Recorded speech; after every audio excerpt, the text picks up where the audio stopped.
Hoy voy a conversar sobre eh, las perspectivas de la historiografía en general durante las primeras décadas del siglo XXI, a la luz de los apuntes y los comentarios de uno de los historiadores culturales más relevantes de fines del siglo XX y principios del siglo XXI. Me refiero a Peter Burke, el historiador cultural británico. En 2018, en un artículo titulado Writing History in the 21st Century, Challenge and Responses, la escritura de la historia en el siglo XXI, retos y respuestas, publicada en Hispanoamérica, en la ciudad de Valparaíso, en la revista Historia 396, Berg sugería dos tendencias generales visibles en los enfoques historiográficos durante la primera parte del siglo XXI. Cada uno de esos enfoques ofrecía una diversidad de posibilidades extraordinarias y desde mi punto de vista representaban, cada uno en sus propios términos, ¿no? Un reto a lo que hemos denominado el gran relato moderno y una apropiación juiciosa, justa, de las propuestas vertidas desde cero del debate posmoderno. Las posturas de Burke en el 2018 han sido revisadas sistemáticamente en adelante, como veremos en otra parte de esta discusión. La primera tendencia estaba asociada a lo que Burke identificó como la revitalización del interés por el afuera humano, es decir, el entorno natural y el entorno artificial en el que la humanidad se mueve en el presente. Eh, Ese interés él lo nominaba con un concepto original. El concepto era giro espacial o giro global. Ya sabemos la relevancia que ha tenido las puntualizaciones de Burke en la codificación de la evolución de la historiografía y los enfoques a la luz del concepto giro, que hemos discutido en otras partes de este curso. Este enfoque, este enfoque asumía la fragilidad, asumía la incertidumbre de los artefactos, de las herramientas que hemos utilizado para la interpretación de la modernidad. Eso significa que hacía suya la crítica del concepto nación, del concepto clase e incluso de conceptos que hemos utilizado para revisar aquellos, como el concepto género mismo. Por ejemplo, dentro del libro espacial o global, él identificaba dos enfoques originales. De una parte, lo que denominaba la historia profunda. El concepto de historia profunda o deep history en inglés es por demás interesante. Es un enfoque, vamos a decir, holístico, con una nueva forma de aspirar a la totalidad que estaba más allá del concepto de historia universal, inventada, manufacturada y sostenida por la civilización cristiana occidental a través del tiempo. Eh, la historia profunda revisaba la idea de que la historia solo es posible cuando el ser humano civilizado la piensa y planteamiento que a lo que conduce es a una separación abismal entre lo que llamábamos convencionalmente historia y lo que se puntualizaba convencionalmente como prehistoria.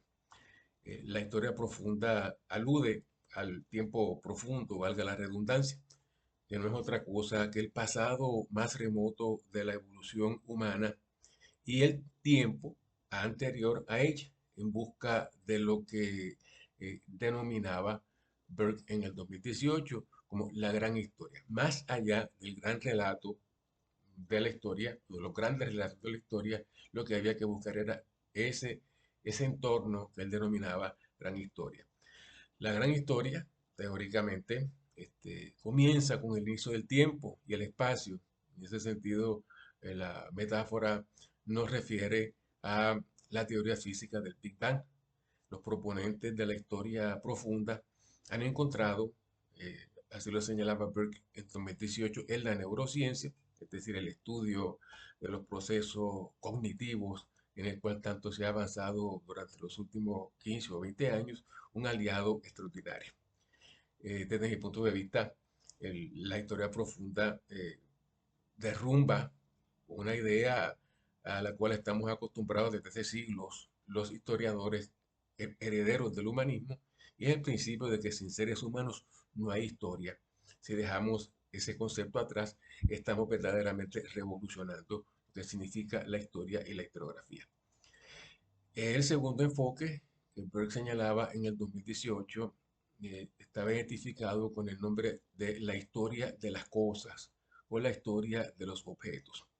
Este es un enfoque también muy original, muy agresivo, que disuelve la frontera entre lo orgánico o vivo y lo inorgánico o no vivo como tema de la disciplina que nosotros practicamos.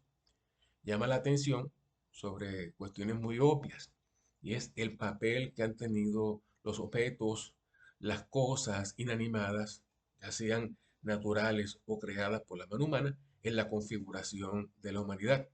En tiempos de tan agresivos avances tecnológicos, naturalmente nos deja de llamar la atención este planteamiento. La premisa central de la historia de las cosas o los objetos es que los objetos no son pasivos, sino que son en sí mismos agentes activos de cambio y agentes activos en la historia. Los objetos, en todos los tiempos, nos movilizan cultural y materialmente. Un ejemplo de ello sería, lo menciona Burke en alguna parte de su ensayo, las reliquias medievales, todas las conmociones espirituales y concretas que produjeron, y en general los objetos de culto. Cuando miramos a la historia del medievo europeo, las cosas cambian nuestras prácticas culturales, y esa es la intención que está detrás de este enfoque o de este planteamiento. Pienso, por ejemplo, en todo lo que han significado los teléfonos inteligentes, la configuración de la vida del ciudadano común en el presente, o todo lo que significó la televisión en el momento en que ésta se convirtió de un objeto privilegiado en un recurso accesible para la mayor parte de la humanidad. Desde mi punto de vista, de lo que se trata cuando pensamos en la historia profunda y en la historia de las cosas, es básicamente de un desarrollo original que podríamos vincular a toda la discusión que se elaboró en el contexto del giro social, también definido por Burke en sus reflexiones de la década de 1990. Y un desarrollo, aparte de eso, muy creativo, que en términos generales refuerza las perspectivas macroscópicas que la revolución intelectual de la microhistoria había ido minando sistemáticamente desde la década del 70. Ambos enfoques, la historia profunda y la historia de los objetos, quiebran, destrozan, mutilan la definición humanista de la historia propia de la civilización cristiana occidental. Una concepción que, debo decirlo, el resto de la humanidad ha hecho suya, debido en gran parte a la prepotencia occidental a nivel internacional y global. Ambos enfoques echan las bases de algo que mencioné en otra conversación, de una historiografía posthumanista verdaderamente legítima. Y ambas se nutren de una revisión del papel de lo humano en el tiempo y el espacio, con un efecto similar, restándole protagonismo y diciéndole al ser humano que no es el único agente activo en la configuración de lo que nosotros conocemos como historia. Ahora, eh, cuando miramos la propuesta de Brecht, debería evaluarse al ser humano como un sujeto más, como un personaje más en interrelación con un entorno del cual no es dueño total, el cual no domina por completo y no se limita a los otros seres humanos que están dentro de ese entorno. En términos generales, me parece que detrás de todo esto hay una lección importante que me recuerda la lógica dialéctica del materialismo histórico. El ser humano no solamente crea cosas, sino que esas cosas que crea, el uso que hace de ellos lo recrea, lo cambia y lo altera. Me parece que esa es una puntualización muy importante que debemos considerar los que planeamos seguir escribiendo historiografía en el siglo XXI. Beck parece sugerir, y esto es un análisis un poco más historicista, que la globalización de las relaciones materiales y espirituales en el siglo XXI ha tenido un efecto particular en la práctica de los historiadores. No se trata solamente de que los historiadores estén aún más vinculados ahora a la tecnología o a los recursos que están circulando por lo que llamamos la Internet. En general, la nueva situación devuelve a la mesa de trabajo de los historiadores la pregunta en cuanto a dónde nos encontramos, en qué lugar del tiempo y el espacio estamos, y nos invita a redefinir esa ubicación. El giro social de principios del siglo XX se formuló la misma pregunta y recurrió a la geografía y a la sociología y a la economía para elaborar respuestas acorde con sus preocupaciones. Alteradas en el presente en nuestras concepciones del espacio y el tiempo por cuestiones tan obvias como la aceleración de las comunicaciones, la reducción de las distancias por los avances tecnológicos, las respuestas que se ofrezcan a la pregunta de dónde nos encontramos serán naturalmente distintas. Los efectos de la internacionalización y la globalización en lo que hacemos los historiadores es ineludible. Un modelo para pensar este asunto puede ser, por ejemplo, el estudio comparado, que a mí me parece que está todavía por hacerse, de los efectos de la influenza de 1919 y la del COVID-19 del 2020, prácticamente un siglo después. La forma en que las autoridades y los seres humanos actuaron en contextos tan análogos, tan parecidos, fueron por completo distintos en términos generales. La segunda tendencia que señala Burke en el trabajo de 2018 está relacionada con el renovado interés por lo que voy a llamar aquí el adentro humano, la intimidad, la interioridad, la privacidad humana. Es decir, básicamente con respecto al asunto de cómo nos representamos individual y colectivamente y cómo nos expresamos en el entorno más allá, fuera del marco de la racionalidad. Burke denomina a esta tendencia, a esta mirada, a este enfoque original, el giro interior.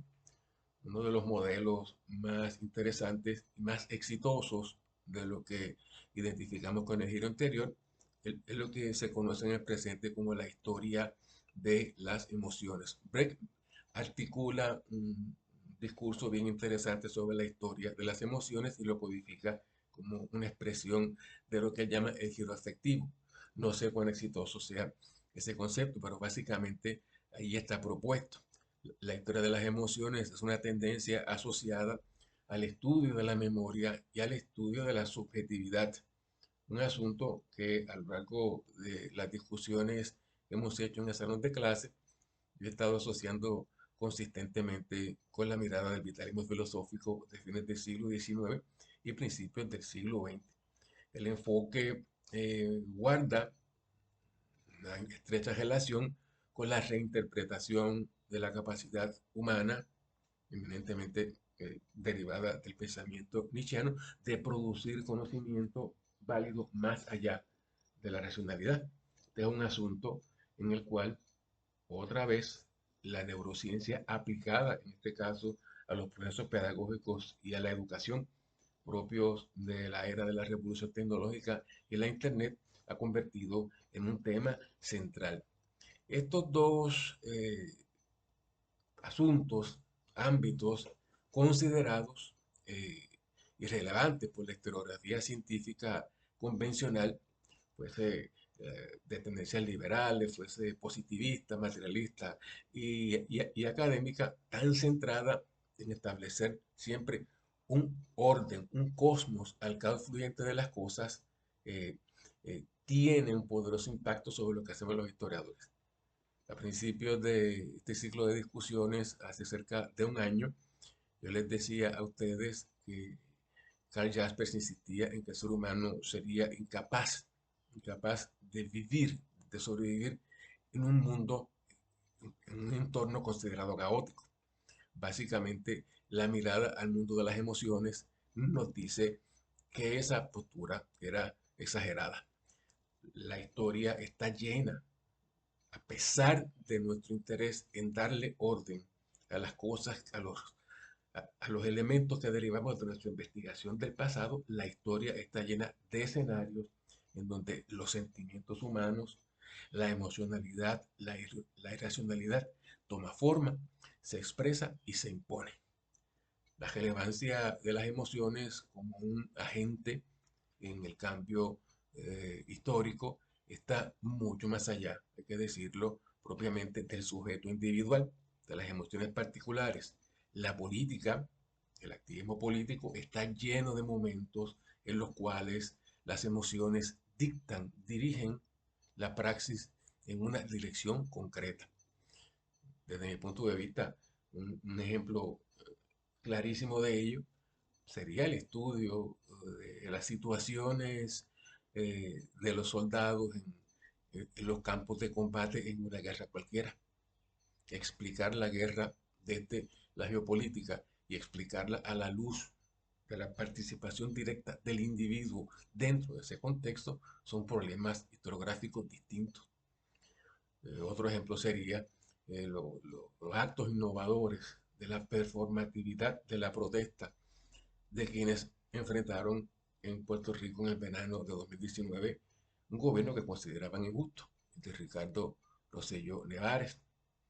Otro ejemplo sería el estudio del papel de las emociones, de la subjetividad en la voluntad martiriológica de una parte importante del nacionalismo puertorriqueño en la década de 1930 o más contemporáneamente del fundamentalismo islámico, ¿no? Del desprecio por la vida en términos de una vida más allá de la vida biológica, se imponen y conducen a numerosos militantes a confrontar la muerte de una manera más o menos alegre o conforme.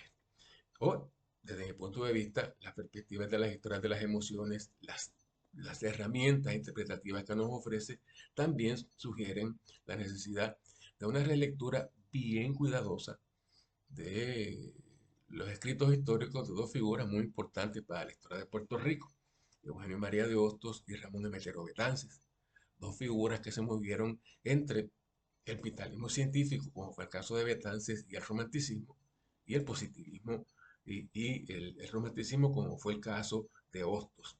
Una relectura de los textos de estos dos importantes autores de la historia de Puerto Rico desde la perspectiva de la historia de las emociones sería muy rica y muy esclarecedora, y son trabajos que apenas han comenzado a elaborarse. Desde mi punto de vista, el asunto este del giro interior y particularmente la historia de las emociones no son otra cosa que un desarrollo natural, no me gusta usar la palabra natural, de la historia cultural ligado a la era de la memoria.